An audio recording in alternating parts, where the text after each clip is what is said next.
Kamel Chibli avec Univisuel pour le projet Personnalité arigeoise. Bonjour à tous, alors bienvenue dans un nouvel épisode de Personnalité arigeoise. Aujourd'hui, on reçoit une figure engagée et passionnée dans la politique. Il a grandi à La Roque-Dolme, il a connu les bancs du conseil municipal de Lavelanet à seulement 23 ans et surtout profondément arigeois. Bienvenue Kamel Chibli. Merci, bonjour à vous et merci de m'accueillir. On commence de suite, vous êtes né à Lavelanet, vos parents sont arrivés dans les années 60. Comment décrivez-vous votre enfance dans le pays d'Olme ? Une enfance plutôt heureuse. J'ai fait un passage d'abord par Rivesaltes, puisque mon père était d'abord berger au Maroc. Il est arrivé dans les années 68. Et ensuite, il a été élagueur dans les forêts des Pyrénées-Orientales. Donc, il a fait un passage.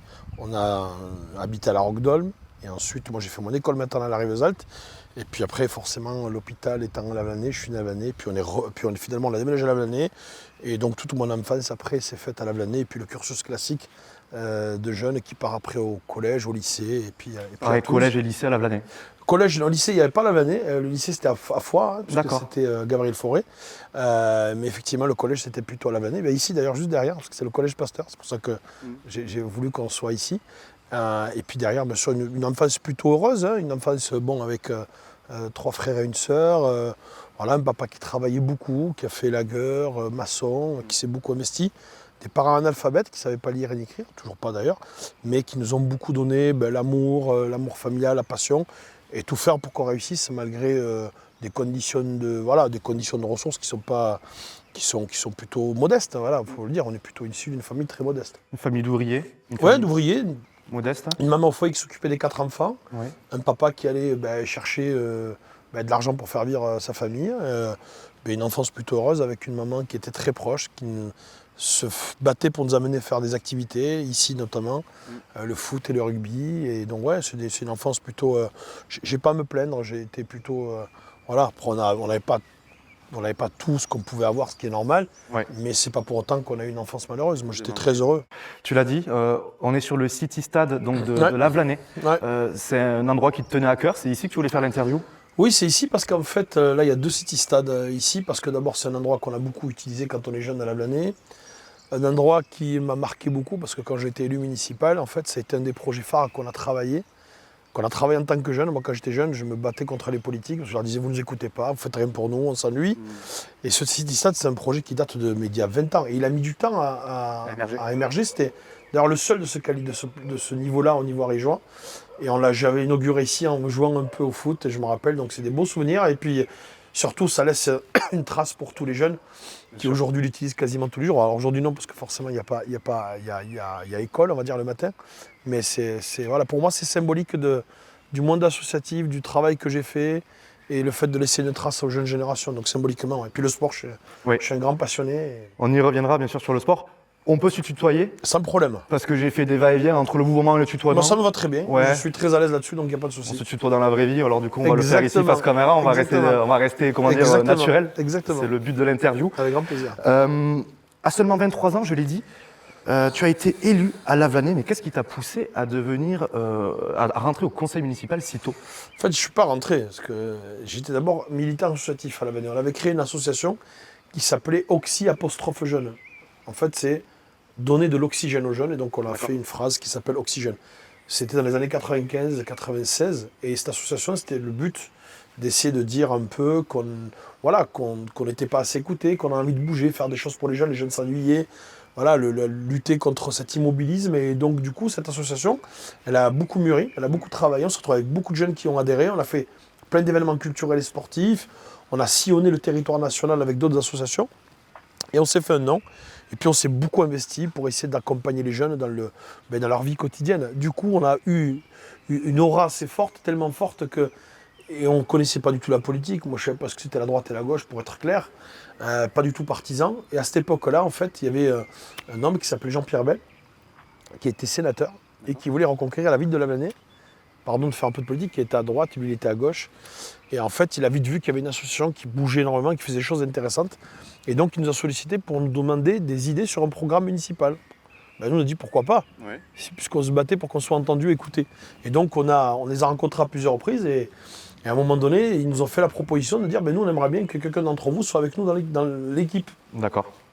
Et nous, on ne voulait pas être récupérés politiquement. Et donc c'était compliqué, donc on a beaucoup débattu. Donc c'était vraiment un moment démocratique fort en interne de l'association.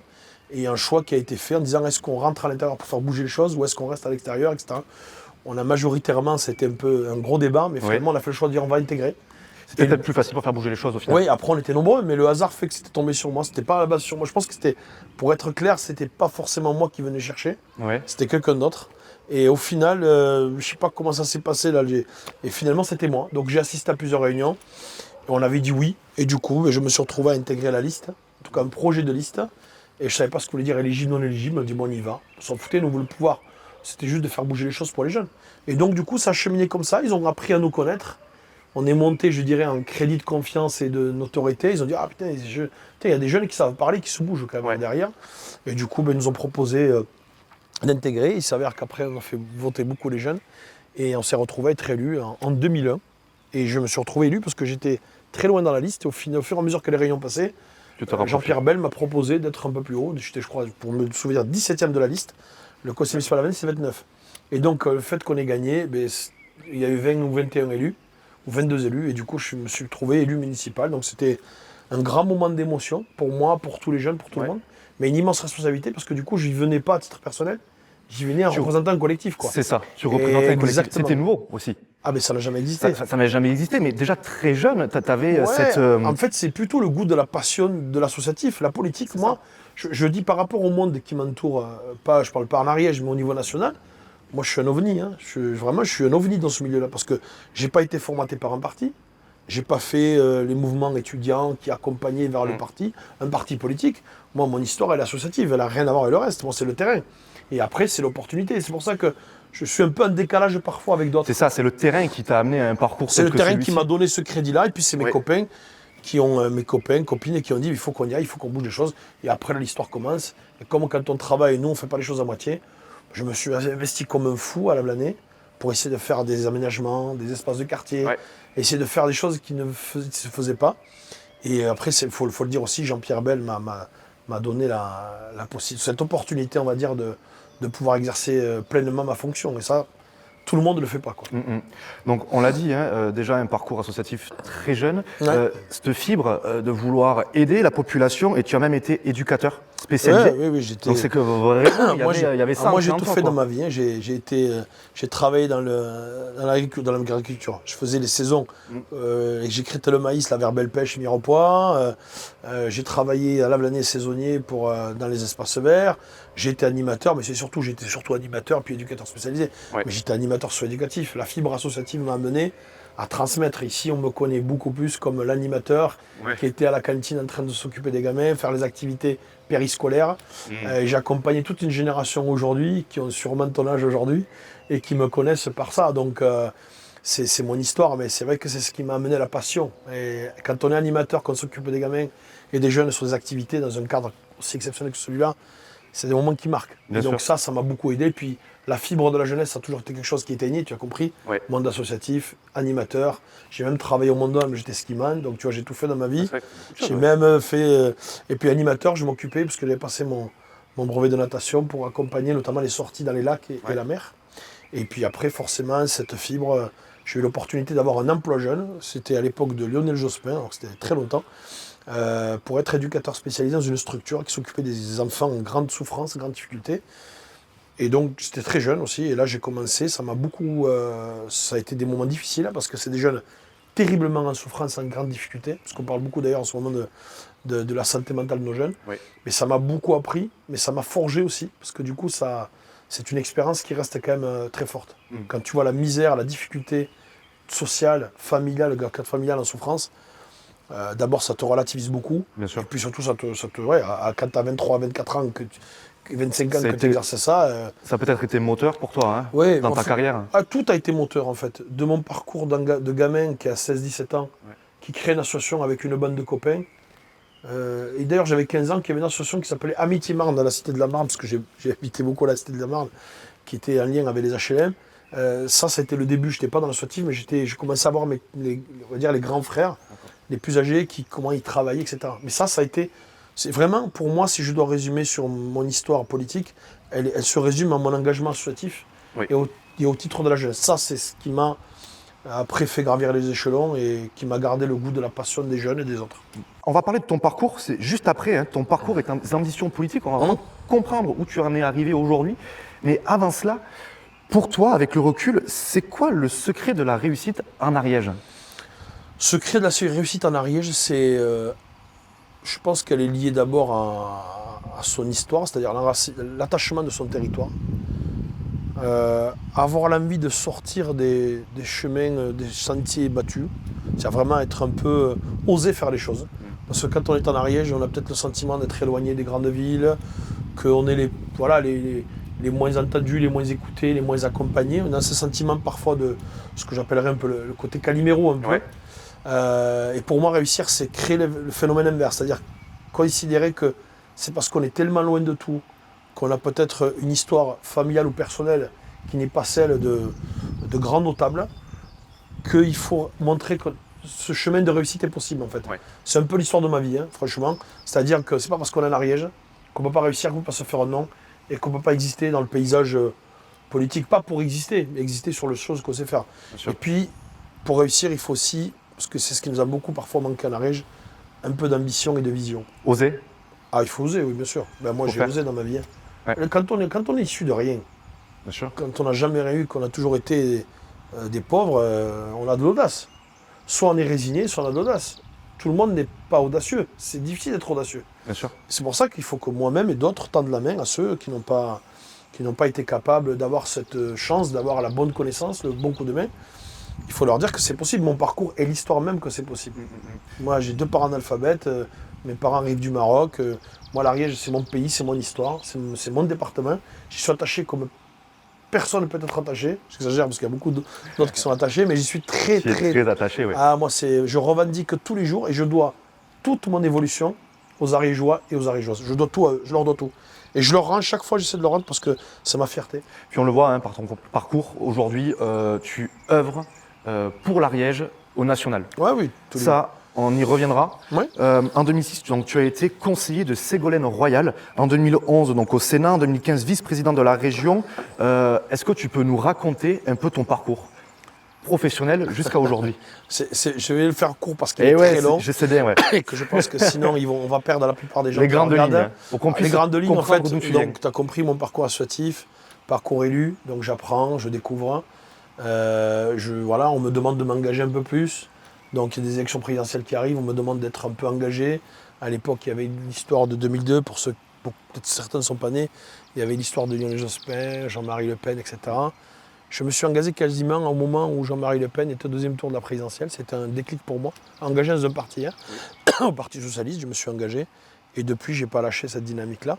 Et en fait, de par mon histoire associative, et là on en revient, je te fais un résumé, j'ai réussi à avoir beaucoup de crédit au niveau national.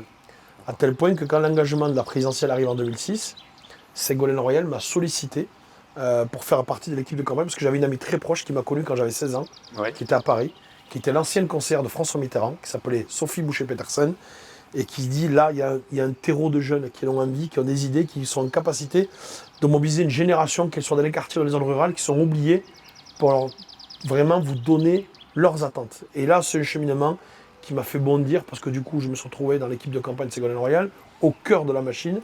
J'ai vécu une présidentielle comme personne ne l'a vécu, aux côtés de Ségolène Royal, peu importe ce qu'elle est devenue aujourd'hui. C'est un parcours qui fait partie de mon histoire dont je suis fier. Et ça a été je dirais le cheminement. Je me suis fait un nom là-dessus au niveau national.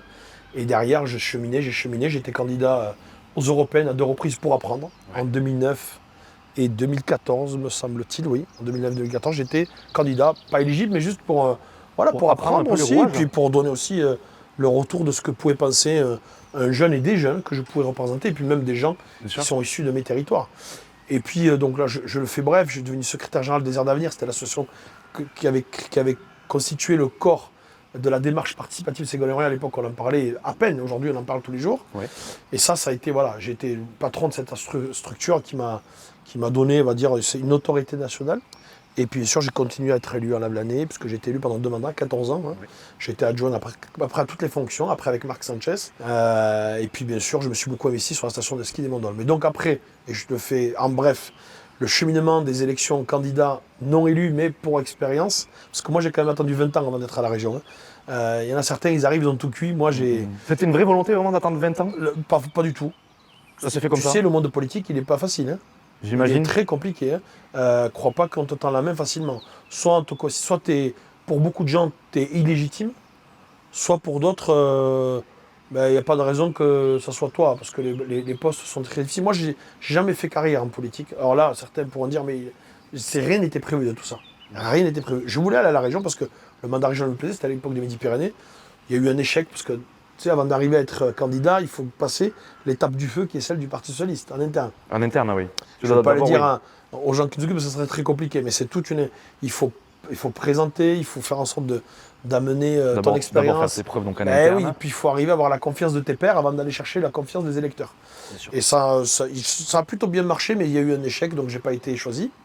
Et puis du coup arrive la deuxième échéance, après tout ce parcours dont j'ai cité, qui était les régionales de 2015. Et là, j'ai eu, je te l'ai fait bref, hein, parce que ce que je ne veux pas oublier, c'est que j'étais quand même conseiller du président du Sénat, Jean-Pierre Bel, que tu as compris que j'avais rencontré en 2001 pour la Blanée, et je l'ai retrouvé derrière, parce qu'il s'est retrouvé président du Sénat. Jamais dans l'histoire de la gauche, on avait eu un président de Sénat.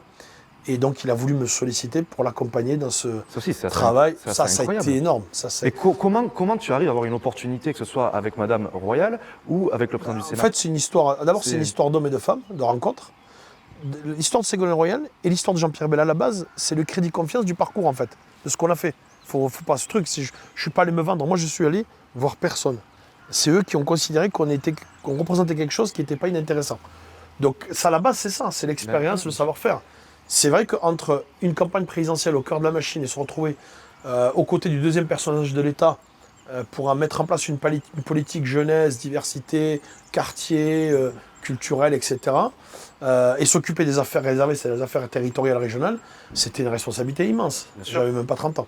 Donc ça a été un parcours énorme. Mais le Sénat, c'est vrai que ça a été quelque part le cheminement après la campagne présidentielle pour moi, qui a été fabuleuse. Et j'étais toujours élu local d'ailleurs, parce que j'étais élu l'année. Et ensuite, je te le fais bref, en 2015, donc il y avait une réforme qui faisait que les régions se sont agrandies. Et donc, il y avait une opportunité. Et moi, j'avoue que ce mandat-là me plaisait énormément. Et du coup, là, pour le coup, je suis allé, je savais qu'il y avait beaucoup de prétendants pour être président. Il y avait un poste à pourvoir. Et pas forcément de poste à pourvoir, mais je sais que Carole Delga était en train de réfléchir à la succession de Martin Malvy. Carole Delga, qu'on rappelle. Pardon, présidente de région Occitanie aujourd'hui, qui est de Marthe-Lausanne. Voilà. Et donc, je savais qu'elle avait l'idée, mais il y avait beaucoup d'autres prétendants. Et moi, parce que j'avais, entre guillemets, je représentais quelque chose de par mon histoire que j'ai faite, là, que je t'ai décrite, je savais que je pouvais influer. Et moi, je considérais que cette nouvelle génération qui incarnait Carole Delga, c'était l'idéal. Oui. C'était osé, c'était une femme, c'était deux anciennes régions fusionnées, donc c'était pas simple. Et passer après deux grands dinosaures de la politique, si j'ose dire, mais en tout cas deux grands poids, des hommes importants, que sont Georges Frêche, et, pour Languedoc-Roussillon, et Martin Malvy pour Midi-Pyrénées. Et je suis allé la voir un jour, elle était secrétaire d'État, en charge de l'artisanat, auprès d'ailleurs d'Emmanuel Macron, qui était ministre à l'époque. Et je lui ai dit, écoute, moi on a pris un petit déjeuner ensemble à Bercy. Et je lui ai dit, écoute, voilà, je vais te dire que moi j'étais prêt à te soutenir dans cette élection et que je suis prêt à mobiliser. L'histoire commence comme ça, avec Carole Delga. Je l'ai connue quand j'étais au Parti Socialiste, parce que j'avais des fonctions, je ne vais pas les décrire ici, et on s'est retrouvés côte à côte tous les deux. Et j'entendais parler avec l'accent, et je me dis, mais l'accent de chez moi, elle, qui c'est? Je ne la connaissais pas, c'était en 2011. Et là, j'ai fait connaissance, et puis du coup, ça a matché. Ouais. On s'est battu en interne. Moi, je me suis présenté pour être tête de liste en Ariège. Ça a été le début d'une très grande histoire pour moi, parce que c'était vraiment une élection auquel j'y allais moi-même. Ouais. Il fallait que j'arrive à avoir la confiance de mes pairs. C'était très difficile. Mais je les remercie d'ailleurs, mais la plupart m'ont choisi. D'autres ont essayé de m'attaquer avec des arguments qui sont c'est la politique, faut croire. Ouais, mais il y avait des arguments qui n'étaient pas trop politiques quand même. D'accord. Qui est plutôt racialisé, quoi. Mais bon. Et c'est vrai que derrière, on a cheminé. Et puis, des fois, il y a des bonheurs, des fois des malheurs. Là, le bonheur, ça a été qu'elle a été choisie. Moi, j'ai été choisi par mes pairs. On a fait campagne, on a fait un des meilleurs scores de France et en région, en Ariège, et en Midi-Pyrénées, et en Occitanie. Et donc voilà. Aujourd'hui, donc, tu es vice-président donc, de la région, avec donc, Carole Delga qui est, elle, présidente. Une question que je voulais te poser, est-ce que c'est plus compliqué? Est-ce que tu penses que c'est plus compliqué ou est-ce que toi, tu l'as ressenti par ton parcours, le fait que tu sois issu d'une famille immigrée? Est-ce que tu penses que tu as eu plus de difficultés à t'imposer en politique? C'est doublement difficile. Je dirais que après, moi, j'ai jamais joué cette corde-là de la discrimination positive ou de la discrimination de tout court. J'ai jamais joué cette carte-là parce que Moi, j'ai toujours un slogan, c'est « Je préfère être pris pour ce que je fais et non pour ce que je suis ». Bien sûr. Parce que ça n'a pas été des moments faciles. Bon, le racisme, on l'a tous connu, les Espagnols l'ont connu à l'époque. Moi, je l'ai connu aussi, hein, ça n'a pas été facile. Mais je pense que j'ai tellement œuvré dans ma vie, et, en étant très modeste, associative et politique, et élu, que je pense que j'ai démontré, en fait, j'ai prouvé. Mais il a fallu être beaucoup plus démonstrateur, quoi. Franchement, quelqu'un de classique, je pense qu'il aurait fait les choses, il aurait gagné peut-être 10 ans de sa vie, quoi, Ouais. voilà. Mais bon, c'est comme ça, oui, je pense qu'il faut... Sûrement de Non, ton mais c'est vrai, parcours quand on a une aujourd'hui, histoire différente, il faut prouver 2 fois plus. Mais quand tu parlais tout à l'heure de l'Ariège, ben l'Ariège, elle te donne la possibilité quand même aujourd'hui, c'est l'Ariège qui m'a donné. Bien sûr que c'était difficile, bien sûr que c'était compliqué, bien sûr qu'il y a eu du racisme. Je ne me suis pas arrêté là. J'ai avancé, j'ai mis tous les efforts que je pouvais pour montrer que j'étais capable. Ça m'a fait parfois beaucoup de mal, j'en ai souffert, j'ai eu des moments de grande solitude, hein, dans les élections, y compris quand j'avais du racisme clair, net, affiché par des élus qui m'avaient dit les choses de façon très nette et précise, que, au vu contexte de la montée du rassemblement du Front National, il ne faut surtout pas un chimite de l'histoire régionale. Je l'ai entendu plusieurs fois. Et en contrario, pour être dans le positif, c'est mon état d'esprit, les affiches avec ma tête et celle de Carole Elga, affichées par mes camarades socialistes dans l'Ariège, et bien dans toute l'Ariège, et bien tu sais quoi, il n'y en a pas une qui a été taguée. Il n'y en a pas une auquel il y a eu un écrit. Ça te montre l'être humain, il ne faut pas tout jeter d'un côté ou d'un autre. Ouais. Oui, ça a été difficile. Oui, il y a eu du racisme. Oui, j'ai été blessé. Oui, ça m'a beaucoup affecté parfois. Et je dirais presque que ça m'a donné peut-être une force supplémentaire. Voilà. Et je le dis, je ne veux pas me faire enfermer dans une case de personnes issues d'eux. Je suis français, ariégeois, fier de l'être, avec des origines méditerranéennes. Comme je disais, je me définis comme un arigio-méditerranéen qui vit très bien cette double culture et double identité, et qui montre tous les jours à notre jeunesse qu'il y a un chemin possible pour eux. Aujourd'hui, concrètement, en tant que vice-président de la région, quel est ton rôle? Mon rôle est immense. Mon rôle, tu verras que c'est le fil conducteur de tout mon parcours depuis quasiment maintenant 25 ans. En fait, je suis en charge de l'éducation, donc tous les lycées. La région, la compétence, c'est les lycées. Donc on a aujourd'hui 374 lycées dans la région. Alors tu dis, excuse-moi, je te coupe, la région, les compétences Occitanie sont les lycées. C'est-à-dire que chaque région a des compétences différentes? Toutes les régions ont les mêmes compétences, mais la région en tant que telle, je parle département à les collèges, Ouais. nous la région, toutes les régions, mais la région, en Occitanie notamment, c'est les lycées. D'accord. Donc tu as tout ce qui est lycée, les transports, l'économie, je ne vais pas développer là, ça serait trop long, mais moi, la responsabilité que j'ai, un des piliers de la compétence de la région, c'est l'éducation et les lycées. Moi, je suis en charge des lycées depuis maintenant 10 ans. Donc tout ce qui est les bâtiments, la rénovation, la création, les agents d'accueil, de restauration, les agents d'entretien, et toute la partie d'accompagnement, y compris la politique de gratuité que nous mettons en place, etc. Ça, c'est ma responsabilité. Je m'occupe aussi de la jeunesse au sens large et des jeunesses. Et donc tu as vu le lien par rapport à mon histoire. De l'orientation, parce que c'est un sujet majeur aujourd'hui, bien sûr, et des sports, puisque j'ai cette grosse délégation, j'ai peut-être la plus grosse délégation, mais qui enchante la totalité du corps de la jeunesse dans sa diversité. Ça, c'est ma responsabilité depuis 10 ans. On voit la cohérence de ton parcours. Oui. J'aurais pu faire autre chose, mais là, c'est vrai que pour le coup, c'était la délégation qui me plaisait bien. Et puis je disais, si ça peut inspirer à l'époque l'éducation nationale, parce que c'est le ministère, parce qu'à l'époque c'était très morcelé, éducation d'un côté, jeunesse de l'autre. Je trouve que éducation, jeunesse et sport, je trouve que ça a du sens. Aujourd'hui, quelles sont les actions fortes que tu as mises en place en tant que vice-président de la région? Que j'ai mis en place, je vais rester modeste, que nous avons mis en place. Bien sûr. Parce que la réalité, c'est que j'ai une présidente qui donne une feuille de route, j'ai une équipe autour de moi, et il y a une équipe autour de la présidente. Ce qu'on a fait surtout, c'est qu'on a harmonisé les politiques existantes entre Languedoc-Roussillon et Midi-Pyrénées.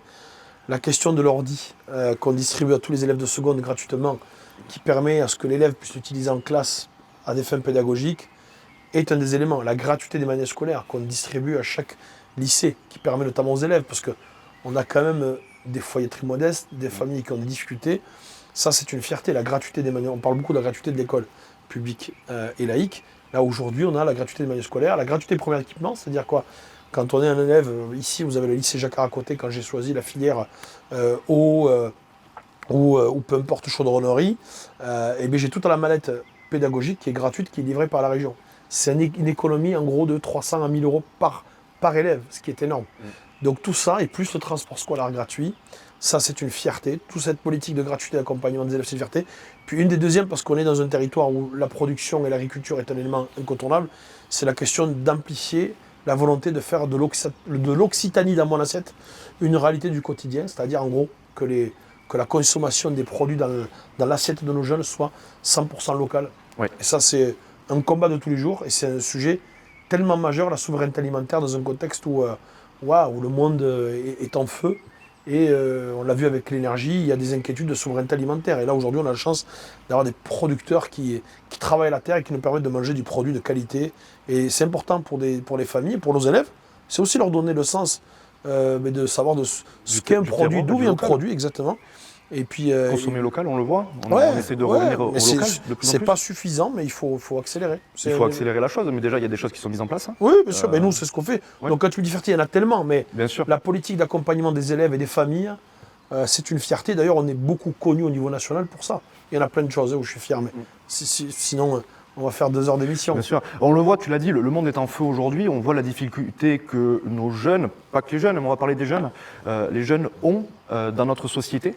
Pour toi, quel est le plus gros défi des jeunes aujourd'hui ? Je dirais le plus gros défi, c'est de ne pas perdre espoir. Parce que la réalité, c'est que nous, on essaye les uns et les autres, à toutes les échelles, de créer les meilleures conditions pour qu'ils puissent réussir. On rénove un collège, on met des installations, on crée des filières professionnelles qui sont en lien avec les entreprises locales, c'est un sujet majeur.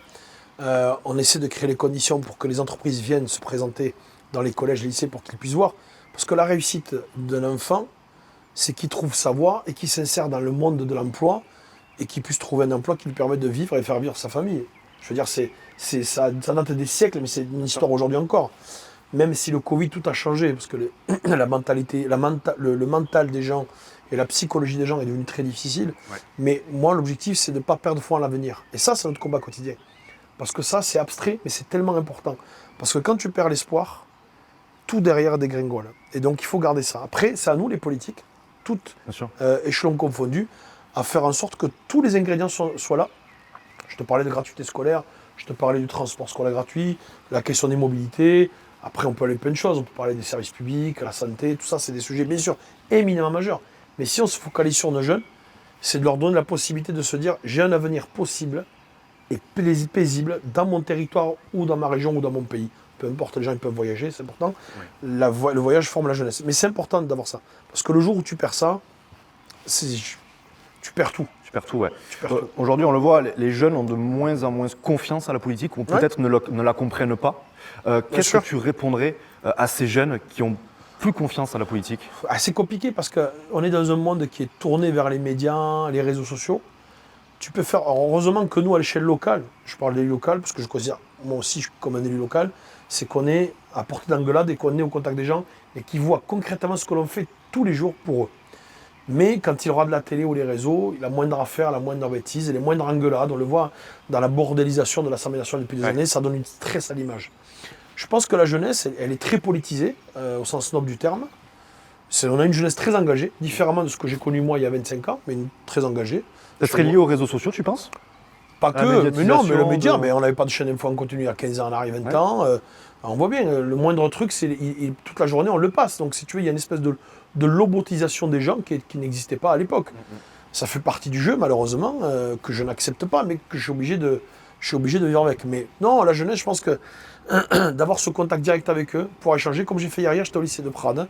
J'ai eu des jeunes. Le lycée de Prades, c'est comme si tu disais le lycée d'un département rural comme chez nous, dans les Pyrénées-Orientales. Oui. J'ai rencontré des jeunes filles en bac pro, commerce, vente et accueil. On a échangé, elles étaient contentes de leur lycée, contentes de les formations. Elles ont déjà des perspectives d'avenir et d'insertion. Donc là, elles ont l'image d'un élu qui vient faire une rénovation concrète pour améliorer le confort et surtout le cadre pour qu'elles puissent réussir. Donc ça va. Après, pour l'image, on a besoin, d'abord, moi je les appellerai à s'engager. On a besoin à ce que les jeunes s'engagent parce que ce que j'ai fait il y a 25 ans, c'est toujours d'actualité. Ouais. C'est-à-dire que soit je rentre et je change les choses d'intérieur, soit je subis. Moi, j'ai choisi de ne pas subir. Et donc, je les invite à interpeller, et à faire y compris ce qu'on a fait, y compris localement, à bousculer. Il faut qu'ils nous engueulent, il faut qu'ils nous disent des vérités. Moi, j'ai pas de problème de me faire attaquer, de me faire vilipender par des jeunes ou des moins jeunes. D'ailleurs, ça fait partie du rôle, il faut l'accepter. Chose où je ne serais pas d'accord si je considère que j'ai pas tort, mais il y a des choses auxquelles on me dit, ben là, le job n'est pas fait. Voilà, mais ça, c'est normal. Il faut accepter ça. Mais c'est vrai que nous, élus locaux, territoriaux, on n'a rien à voir avec ce qu'on voit à la télé. Et on est peut-être parfois amalgamé là-dessus. Ça, c'est le danger, mais je te dis, c'est réseau, chaîne d'info continue. Voilà, ça fait plus de mal. Moi, je peux faire tout ce que je veux comme travail ici. Il suffit qu'il y ait un mec là-haut qui fait une connerie. On va plus en parler de ce que moi j'ai fait ici localement. Je souhaiterais savoir, après tout ça, est-ce que toi, tu as des ambitions nationales aujourd'hui? J'en ai jamais eu. J'en ai jamais eu. J'avais une opportunité, clairement, il n'y a pas très longtemps, pour être au sénatorial. Bon, ça, c'était quelque chose qui était prévu en 2021. J'ai renoncé avec beaucoup de remords parce que j'avais un choix cornélien qui c'est celui de continuer à accompagner Carole Delga parce qu'il y avait une montée très forte du vote au Rassemblement National et elle m'avait dit j'ai encore besoin de toi, il faut que tu m'aides et donc du coup je pouvais être légitime sur une candidature au sénatorial qui peut-être quelque part un peu le cheminement de mon parcours, dans mon histoire parce que j'ai été conseiller de président du Sénat, j'étais assistant parlementaire, je connais bien les maires. Je suis président du parc naturel régional auquel j'œuvre beaucoup pour le territoire, notamment du parc. Et j'ai renoncé parce que j'ai choisi plutôt le collectif que beaucoup de gens m'avaient dit il faut y aller, il faut y aller. J'ai dit voilà, je ne vais pas lâcher le truc comme ça. Je considère que j'avais une responsabilité. Je me suis tellement engagé dans cette fonction de la région. J'ai mis franchement mes tripes, comme quand j'ai commencé à Lavelanet. J'ai tout mis dedans. Je sacrifie ma vie tout court tous les jours, mais ça, je ne vais pas me faire plaindre. Hein. Mais, et du coup, j'ai eu beaucoup de difficultés, mais j'ai choisi le collectif et donc j'ai été directeur de campagne de la campagne de Carole Delga, président de la région Occitanie. Et du coup, j'ai laissé la place. Tu as laissé la place. Ouais. Tu l'as dit, tu as sacrifié ta vie personnelle. Mais comment, avec cet emploi du temps que tu as et tout ce que tu fais, comment tu arrives à œuvrer entre le perso et le professionnel? Le perso, tu fais quasiment rien. Moi, j'ai des parents assez âgés, donc je m'en occupe parce que alors, tout le monde est étonné. Il me dit, mais tu habites toujours à Lavelanet? Oui, j'habite toujours à Lavelanet, j'ai ma maison, je rentre ici, c'est mon sas de respiration. J'ai des parents, moi je suis très attaché à leur famille. Donc je suis très attaché, donc je rentre m'occuper de mes parents, j'essaie d'être là, ils sont en alphabet, donc il faut faire les papiers. Ouais. Et ma vie perso, elle est très limitée. Donc du coup, quand je rentre, c'est un coup de vent, je fais mes papiers, j'essaie d'arriver 2-3 trucs, je fais les courses à mes parents, j'essaie de les aider, je accompagne chez le médecin quand il faut. Donc l'espace personnel n'existe quasiment pas. Il y a un sacrifice à faire, malgré tout. Tu es obligé, si tu veux bien faire. Si tu veux faire comme beaucoup d'autres, tu laisses tes directeurs, tu es assis sur ton fauteuil, tu es au bureau. C'est pas ma devise, c'est pas celle de Carole Delga. Ça n'a jamais été la mienne. Je suis un homme de terrain, de travail. J'ai tellement. Quand tu connais mon histoire et mon parcours, tu te dis, je ne veux pas décevoir. C'est la dimension de déception, elle prend une proportion quant à mon histoire qui est 100 fois plus grande. Ouais. Tu passes tous tes jours à faire en sorte que les gens soient fiers et contents de la confiance qu'ils t'ont donnée. Moi, ça, c'est quelque chose qui m'anime tous les jours. C'est pour ça que je suis autant engagé et déterminé et que mon emploi du temps, pour certains me disent, mais comment tu fais pour être là et là? Oui, c'est difficile. Hein, mais les gens, ils veulent te voir sur le terrain. C'est la seule manière de pouvoir ou bouger, ou améliorer, ou entendre, c'est d'être sur le terrain. C'est ça. Je ne vais pas vivre à travers les réseaux sociaux. Ouais. Et le terrain, c'est ce qui m'a enrichi. Est-ce que c'est compliqué humainement d'être une personnalité publique aujourd'hui? Publique et politique? Je dis, je ne vais pas me faire pleurer sur ma situation. Il faut véritablement, j'en vois, je ne vais pas donner d'exemple, mais j'en vois, honnêtement, si tu n'aimes pas profondément les gens, tu n'as pas cette bonhomie, cette relation, pour moi, il ne faut pas faire de politique. Bien sûr. Les gens aigris de la vie, qui sont frustrés, qui sont froids, qui sont orgueilleux, la politique, c'est l'humilité, la modestie. J'en croise tous les jours. Hein. Des gens qui se prennent pour quelqu'un d'autre. Il faut se détendre, il faut revenir sur Terre. Hein. La santé, c'est la mère de nos patries. Et la réalité, c'est qu'on a effectivement beaucoup de gens qui parfois sont dans une situation de pouvoir, ce qu'on n'a pas beaucoup en Ariège. En Ariège, il y a quand même une qualité forte, c'est qu'on a des gens beaucoup modestes et abordables. Mais c'est sûr que c'est un engagement du quotidien. C'est-à-dire que tu ne peux pas aller sur un lieu classique. Moi, j'ai des gens qui m'ont interpellé aux courses, qui m'ont dit « Vraiment, je suis désolé ». Je dis « Mais ne soyez pas désolé ». Et en plus, je le pense. Il y en a d'autres qui ont dit « Attendez, je fais mes courses. » Peu importe, je suis en week-end.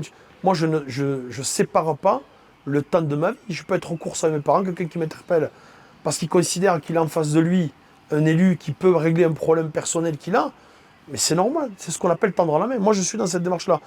Peut-être que s'il ne faut pas trop le faire, mais on ne va pas dire à des gens qui ont besoin d'aide, quand ils ont un élu en face, que c'est pas le moment, ça n'existe pas. Bien sûr. Donc ça, c'est ma caractéristique. Il y en a quelques-uns. Hein. Je pense beaucoup à Norbert Meller, avec qui j'ai une relation très forte, l'ancien maire de Foix.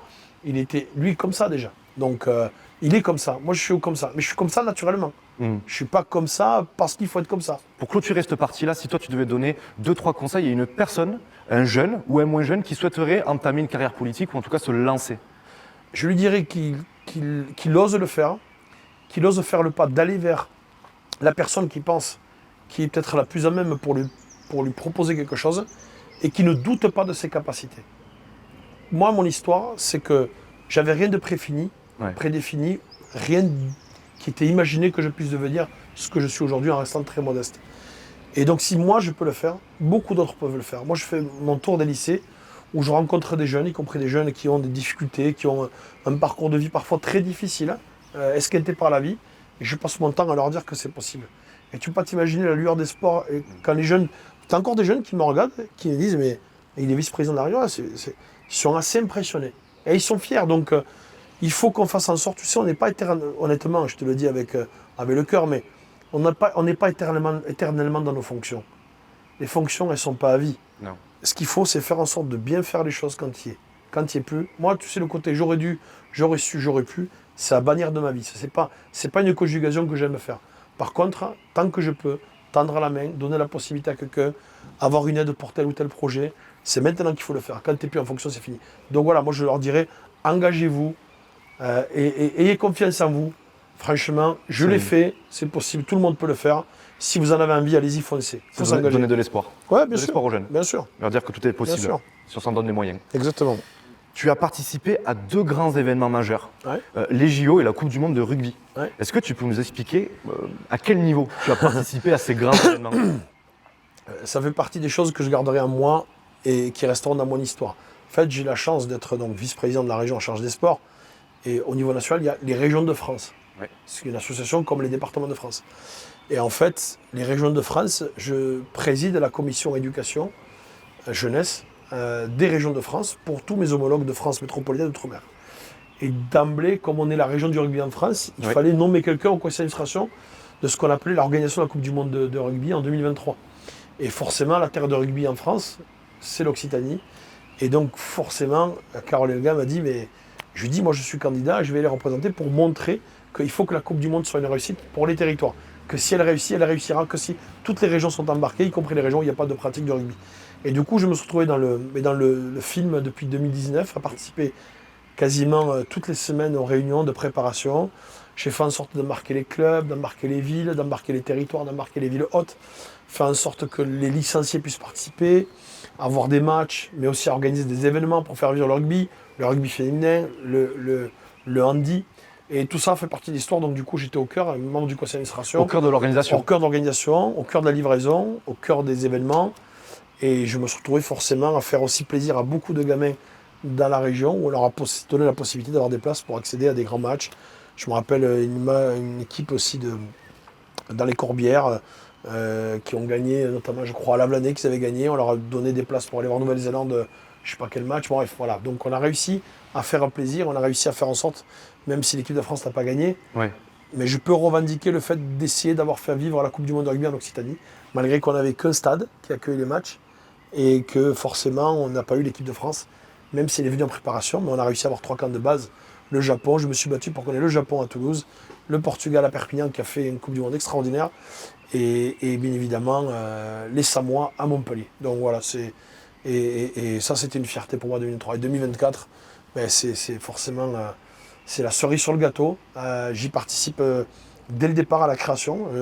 Je reçois, j'ai passé pour lui, Bernard Lapassé, qui était l'ancien président de la Fédération internationale de rugby, mais qui était aussi l'ancien président de la Fédération de rugby, plus des Jeux Olympiques, qui avait lancé la candidature. Et je me rappelle très bien de ce premier déplacement qu'il fait en région. Il le fait en Occitanie, parce qu'il est de Tarbes, chez lui, avec Carole Delga. Et nous avons fait, bien évidemment, un événement assez remarquable sur site. Et de là, on lui a expliqué qu'on était prêt à l'accompagner, même si on n'avait pas d'événement sportif, pour faire en sorte de réussir les Jeux. Parce qu'on savait que les Jeux se dérouleraient à Paris et pas en Occitanie. Exactement. Et donc là, on chemine ensemble, on l'aide, on a des athlètes de très haut niveau. Et on a fait en sorte, et moi j'ai fait en sorte en tant que membre du conseil d'administration, de plaider pour les territoires. Et donc là, c'est trop long à expliquer, mais il y avait l'héritage, il y avait l'organisation des événements sur le territoire, il y avait terre de jeu pour embarquer les communes, les comités de communes, les départements. C'était quoi? C'était donner l'opportunité aux territoires peut-être les plus reculés de pouvoir participer la aux Jeux, si tu veux, la particularité des Jeux Olympiques, c'est concentré sur une région précise, plutôt une ville. Oui. Ton objectif, c'est comment tu arrives à faire en sorte que l'ensemble du territoire français, se sente concerné. C'est compliqué quand tu n'as pas d'événement. Et c'est là, ça a été un gros défi. C'est pour ça que tout ce qu'on a lancé, Terre de Jeux qui a été lancé, qui était une manière de dire au territoire, voilà, appropriez-vous les Jeux, faites vivre avec une déclinaison par territoire, a permis à ce que tout le monde s'engage, toutes les communes s'engagent, les associations. Puis derrière, c'était aussi la possibilité d'accéder à vivre les Jeux, ce qu'on a fait avec les Jeux Olympiques et Paralympiques, puisqu'on a réussi à avoir des milliers de places auxquelles beaucoup de jeunes sont partis, des lycées, des collèges, des communes. On a fait en sorte que chacun puisse être partie prenante. Et puis on avait des athlètes qui représentaient la région, que je connais depuis longtemps, puisque m'occupant du sport depuis 10 ans, certains je les ai connus, ils avaient 12-13 ans. Je pense au frère Lebrun, tennis de table, mais d'autres aussi, là, au Marchand, etc. Donc voilà, et les Jeux Olympiques, quand tu es au conseil d'administration, tu le vis de l'intérieur. Donc j'ai vécu, à titre personnel, un moment inédit, personnellement, en étant un peu perso, j'avoue que c'était extraordinaire de vivre ça. Et puis derrière, bien sûr, de pouvoir avoir fait, tu vois, la flamme olympique. Aujourd'hui, on l'a fait tourner partout. Oui. On l'a eu en Ariège aussi. On l'a eu en Ariège, je l'ai fait porter moi-même.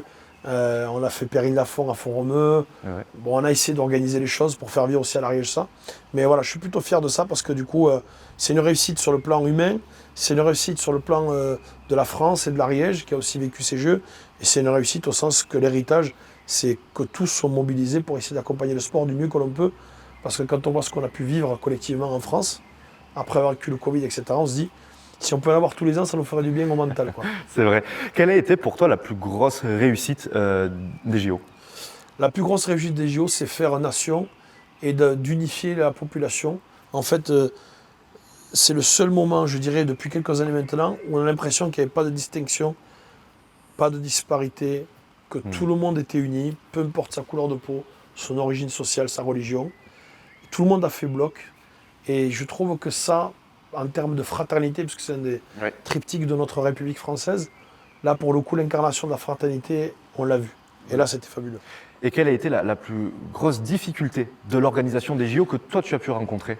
La plus grosse difficulté, c'est de livrer les Jeux concrètement et de faire en sorte que la France entière soit partie prenante. Ça, c'est très difficile, très compliqué. Mais je trouve que c'est un pari réussi parce que d'autres organisent des Jeux avec des déplacements beaucoup plus lointains.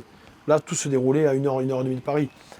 Au-delà du foot et du rugby à 7, puisque forcément, il y avait des villes qui recevaient. Mais honnêtement, le plus gros défi, c'était de livrer les Jeux et que financièrement, ça passe. Parce que ce n'est pas un petit défi, l'histoire financière. C'est des milliards d'euros. Et là, pour la première fois de l'histoire des Jeux, il y a 50 millions d'euros de bénéfices, d'ailleurs, qui vont être redistribués aux clubs sportifs, aux sportifs eux-mêmes, à tête de niveau, qui ne sont pas des Léon Marchand ou des Antoine Dupont, qui ne sont pas les mêmes accompagnements. Qui passent à travers les mailles du filet et qui ont besoin d'être soutenus financièrement. Pour avoir des aides pour continuer à pouvoir se développer. Pour continuer, parce qu'il y a des disciplines, tu vois, il y a des boxeurs, Soufiane Ouya par exemple, que je connais bien. Lui par exemple, la boxe, c'est le moment des JO, après les JO, il n'y a pas d'aide, il n'y a pas de partenaire, c'est difficile. Ça reste compliqué. Est-ce que tu aurais une anecdote un peu forte à nous raconter que tu as vécue aux JO? Une anecdote, putain, j'en ai plein d'anecdotes. Parce que j'imagine que tu as fait des rencontres extraordinaires. Énormissime. Ah oui, peut-être l'anecdote, c'est l'ancien Carl Lewis. Pour ceux qui connaissent le sport, donc l'ancien champion olympique. Et en fait, je me retrouve à la cérémonie d'ouverture. Il pleuvait, mais à verse de malade. Et en fait, il était devant moi. Mais je ne savais pas que c'était lui, en fait. Et donc, il m'a dit bonjour. Je dis bonjour, hello, how are you, fine, very fine, etc. Bon, on fait un truc en anglais. Et en fait, après, donc il est resté à côté, il me parlait, tout ça. Et en fait, après, je ne savais pas que c'était Carl Lewis. Et j'ai su le lendemain, parce qu'en fait, les images passaient partout. Et il montrait Carl Lewis, en fait, avec son beau costume jaune ou orange. Et en fait, je me suis dit, mais non, mais Carl Lewis, il est à côté de toi. Tu t'es même pas rendu compte que c'est Carl Lewis. Moi, j'ai même pas gratté une photo du coup. Mais ça, des anecdotes comme ça, il y en a plein. Ou quand je vois Snoop Doggy Dogg, tu vois, pour moi, Snoop Doggy Dogg, j'étais en tribune et j'avais Snoop Doggy Dogg à côté de moi et ça me fait bizarre. Ça, c'est des anecdotes plutôt croustillantes de choses. T'as pu le rencontrer? Je l'ai salué, mais j'ai pas fait plus. Mais je l'ai vu, oui, je l'ai vu. Après, ce qui m'a beaucoup ému, c'est des gens comme Teddy Riner, quoi. Parce que c'est un copain Et j'en ai plein d'anecdotes, j'ai des anecdotes de fou. Oui, après une anecdote sympa, d'être allé d'ailleurs pour le match, la finale de Teddy Riner, et d'être tombé nez à nez avec 6 gendarmes de l'Ariège qui Ah oui. m'ont reconnu. Ouais, D'accord. c'est incroyable, qui s'occupaient donc au Champ de Mars de la sécurisation. D'accord. Et donc on s'est retrouvés, on a parlé pendant 1 heure, on a fait une photo ensemble pour garder un peu de souvenir. Et non, voilà, ça c'est des anecdotes croustillantes que tu as pendant ce moment-là. Mais j'en ai plein, j'ai vécu des moments. Bien sûr. Le moment le plus émotionnel pour moi, qui est unique dans ma vie, c'est d'avoir remis les médailles. Ouais. J'ai quand même remis des médailles aux Jeux paralympiques. C'est une émotion. Presque j'étais gêné de les remettre en me disant pourquoi tu vas. Quelle légitimité tu as pour remettre des médailles olympiques et médailles paralympiques?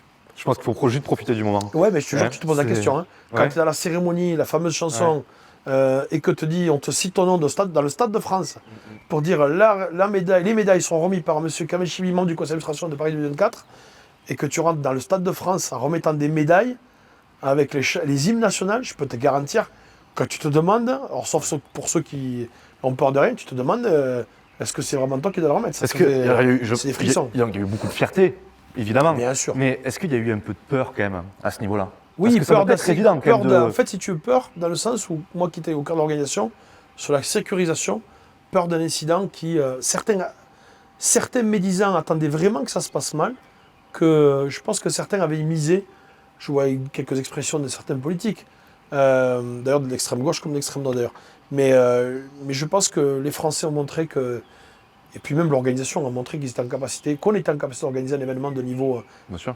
planétaire. Mais il y avait des peurs là-dessus. Ouais. Sur la sécurisation, c'était quand même. Au final, ça s'est en tout Mais cas tout très s'est bien bien passé. passé, on est content, et puis ça, c'est quand même un bonheur.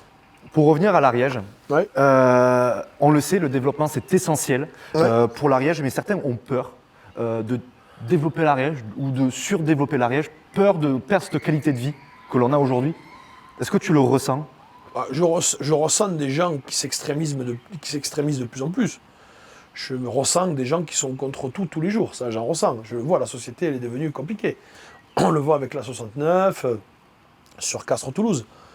Je pense qu'il faut un juste milieu. Oui, il faut préserver la planète, oui, il faut préserver l'environnement, oui, il faut préserver le cadre de vie, mais elle ne peut pas se faire d'une manière où le développement économique et l'accompagnement de l'humain disparaît. Ça me paraît hallucinant. Ce qui façonne notre territoire aujourd'hui, c'est l'humain. Quand on parle des agriculteurs, des chasseurs, des pêcheurs, ce sont les premiers à contribuer à la préservation de l'environnement. Après, qu'il y en ait certains qui abusent, bien évidemment, mais aujourd'hui, quand on parle d'économie, moi j'ai envie de laisser un territoire qui se développe et qui crée de l'emploi pour assurer un avenir à notre jeunesse. Je ne veux pas laisser juste un territoire magnifique qui le sera. Moi, je ne vois pas en quoi l'Ariège est menacée. Je pense qu'il y a suffisamment d'armes législatives pour préserver la biodiversité et tout le reste. Après, la réalité, c'est que les gens, aujourd'hui, j'ai l'impression que certaines personnes recherchent des causes pour essayer d'être un peu contre quelque chose, parce qu'on a l'impression d'exister quand on contre quelque chose. Et c'est là où je trouve que l'être humain devient très difficile. Moi, je vois sur des projets, moi, je suis très sensible au développement économique de nos territoires. Je suis très attaché à la valeur travail. C'est quelque chose qui m'anime, parce que c'est l'histoire de mon père, en fait, qu'on a appris à vivre avec le travail, l'engagement, l'effort. Et que je pense que notre objectif à nous, c'est de créer les conditions pour qu'il y ait du développement économique, de l'emploi, et assurer l'avenir de cette génération qui arrive derrière. Parce que sinon, on va laisser quoi? Un champ de ruines. On a ici, dans un pays d'Olme, qui a été meurtri par les friches industrielles et par le textile qui est parti. L'idée, c'est quand même de créer des conditions pour qu'on ait de l'emploi derrière pour les jeunes de demain.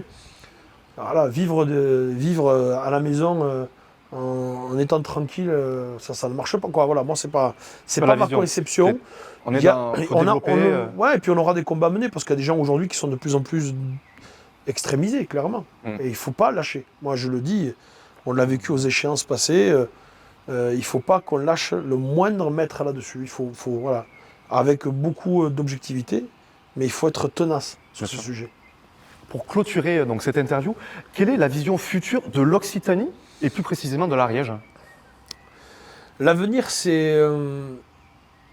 ça serait long à définir, mais je vais te le dire de façon simple. Pour l'Ariège, par exemple, c'est de continuer à garder ce climat, cette qualité de vie extraordinaire, permettre à ce que les gens qui sont ici, qui travaillent ici, puissent continuer à vivre, c'est-à-dire avoir des services publics, avoir cette mobilité, avoir suffisamment de quoi consommer, de quoi vivre, de quoi se faire soigner, qui est un élément fondamental, et créer les conditions d'une économie, vous savez, Et tu sais, globalement, aujourd'hui, l'économie, elle est concentrée à Toulouse. Et je pense que l'Ariège a largement des opportunités à capter une économie délocalisée qui chercherait peut-être une économie plutôt qualitative. On le voit avec Zone Gabriela 2 notamment. Entre autres. Mais au-delà même de ça, on a aujourd'hui le très haut débit, on a les choses qui évoluent. L'économie d'aujourd'hui n'est plus celle qu'on a connue avant, à part sur la scène industrielle. On le voit d'ailleurs. On a des petites boîtes qui sont installées dans les quatre coins de l'Ariège. Et tu dirais même pas qu'est-ce qu'elles font là, mais en fait, on peut travailler à distance aujourd'hui. Et ça, je pense que l'Ariège a largement de quoi faire, et y compris démontrer la qualité de ses produits, de sa nature et de son environnement. Voilà, les deux ne sont pas incompatibles. Ceux qui cherchent à opposer les deux, et c'est ce que nous, on essaie de faire en Occitanie, de façon plus large, c'est créer des conditions entre la mer et la montagne, d'avoir un espace de vie, d'épanouissement magnifique, un espace où il fait bon vivre, tout en ayant de quoi développer l'économie localement, et une économie raisonnée, puisqu'on a largement de quoi se placer au niveau national, et sur les enjeux stratégiques entre le tourisme et la partie agriculture, viticulture et l'aéronautique de demain, celui de l'avion vert, qui n'est pas incompatible avec l'environnement, contrairement à ceux qui sont omnipolés par ces questions. Donc voilà, c'est vraiment ça, et je pense que l'Ariège, par rapport aux autres départements, en étant un peu chauvin, a une très grosse carte à jouer, parce que c'est un département nature peinture, encore un département sauvage, sur le plan naturel, et qui permet aujourd'hui d'avoir un épanouissement. Tu sais, quand tu es bien dans ta tête, c'est important. Et pour être bien dans sa tête, il faut être bien chez soi. Et puis l'Ariège a des ressources, hein. On le voit. voit. Bien sûr. Des ressources naturelles. On parle de l'hydroélectricité. Il faut créer les conditions pour qu'on ait une économie qui soit vertueuse et qui est possible. Je veux dire, l'autoroute qui nous lie aujourd'hui, même si les Pays d'Aulne et Saint-Giron ne sont pas sur l'autoroute, mais ils ne sont pas très loin non plus, ce qu'il faut relativiser. Quand tu fais le tour de la région, tu relativises beaucoup.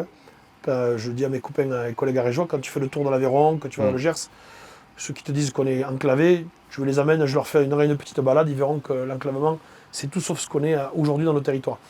Par contre, on a la chance d'avoir une autoroute qui nous met très proche de Toulouse, et qui nous permet de jouer, je dirais, dans la cour des grands. Merci Kamel. Merci à toi. Merci pour cette interview. Merci à vous donc d'avoir suivi cet épisode-là. Puis n'hésitez pas à mettre un petit commentaire, à poser une question à Kamel Chibli si vous le souhaitez. On y répondra. À mettre un petit like et à suivre donc la page Univisuel. Et puis on se donne donc rendez-vous semaine prochaine pour une prochaine interview. Merci Kamel. Merci à toi. Merci à vous.